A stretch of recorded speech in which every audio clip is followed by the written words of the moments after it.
ግዛቸው ጎንደር ነው የሚገኘው። ጎንደር ያለው ዝግጅት ደግሞ እንደሚመስል ግዛቸው ይነግረናል። እንደምን ግዛቸው መቀጠል ትችላለህ?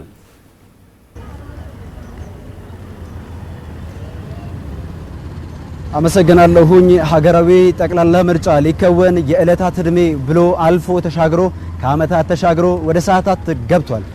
ጎንደር ከተማ እገኛለሁ። በጎንደር ከተማ ጠቅላላው 7ኛው ሀገር አቀፍ ብሎም ደግሞ መላ ኢትዮጵያውያን በጋራ የሚወስኑበት ሀገረ መንግስት ግንባታቸውን የሚያጠናክሩበት ምርጫ ሊከወን የሰዓታት ዕድሜ ብቻ ወደ መቅረት ተሻግሯል።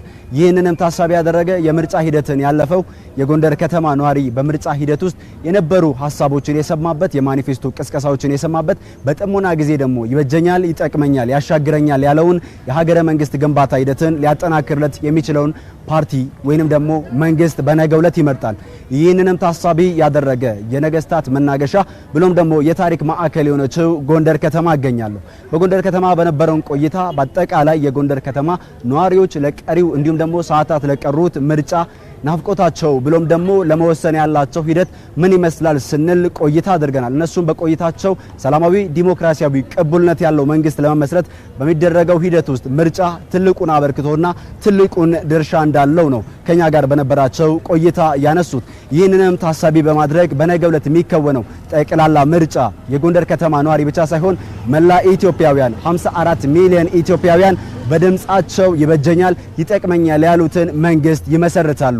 ይህንንም ታሳቢ ያደረገ ሂደት እንደ ጎንደር ከተማ በ54 የምርጫ ጣቢያዎች ላይ ህዝቡ በነቂስ በመውጣት ድምጹን ይሰጣል። ይበጀኛል፣ ይጠቅመኛል ላለው መንግስት ድምጹን ያዋጣል፣ እንዲሁም ደግሞ ድምጹን ይሰጣል ተብሎ ይጠበቃል። ይህም የዲሞክራሲ ሂደትን መለማመድ፣ የሰላም ሁኔታን ማጽናት ትልቁና ሁነኛው መታያ ተደርጎ ይነሳል። ይህ የምርጫ ሂደት ብሎም ደግሞ የምርጫ ዕለት ይህንንም ታሳቢ ያደረጉ ነው 5 ዓመታትን የተሻገረው የጎንደር ከተማ ነዋሪ እችን ዕለት በናፍቆት እየጠበቃት እንደሚገኝ ከኛ ጋር በነበራቸው ቆይታ አንስተዋል።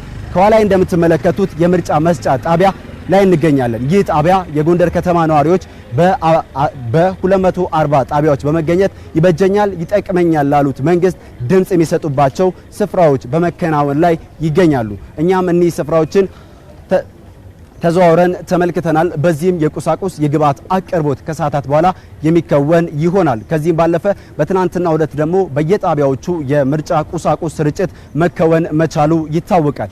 ይህንንም ታሳቢ ያደረገ ነው በነገው ዕለት የጎንደር ከተማ ነዋሪ ከሌሊት ጀምሮ በመውጣት ይበጀኛል፣ ይጠቅመኛል ያለውን የሀገረ መንግስት ግንባታ የፖለቲካዊ ሂደትን ምህዳር ማስፋት፣ ማህበራዊ፣ ኢኮኖሚያዊ፣ ፖለቲካዊ ተጠቃሚነትን ለማረጋገጥ በሚደረገው ሂደት ውስጥ የጎንደር ከተማ አንዷና ዋነኛዋ በመሆኗ በነገው ዕለት በነቂስ በመውጣት መላ ኢትዮጵያውያን ሲመርጡ ጎንደር ከተማም ትመርጣለች። ምክንያቱም እሷም የኢትዮጵያ ታሪክ ባላደራ እንዲሁም የሀገረ መንግስት አስቀጣይ ከተማ ነችና።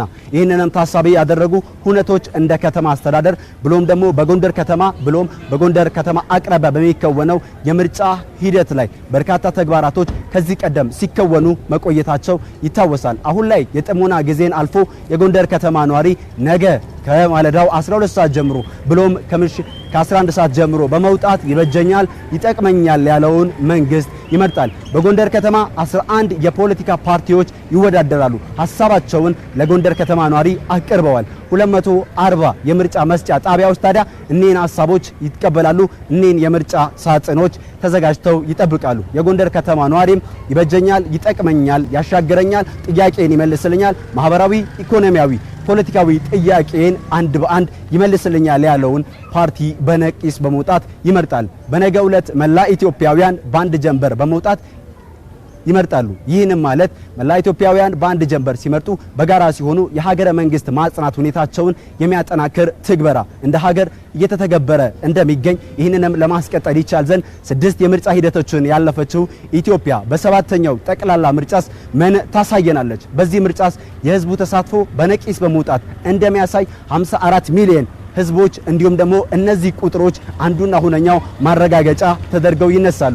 የጎንደር ከተማ ነዋሪዎችም በዚህ ዕለት በመገኘት በምርጫው በመሳተፍ አዲስ ተስፋ፣ አዲስ ተጠቃሚነት፣ አዲስ ብሩህ ተስፋን እንዳዩ ከኛ ጋር በነበራቸው ቆይታ አንስተዋል። ወደ እናንተ ልመለስ። ካፍታ በኋላ ደግሞ በጎንደር ከተማ ያሉ የምርጫ ሂደቶች ምን ይመስላሉ የሚለውን አዳዲስ መረጃዎች ካሉ ብለም ደግሞ አዳዲስ ሁነቶች ካሉ ወደ እናንተ የማድረስ ይሆናል። ወደ እናንተ ልመለስ።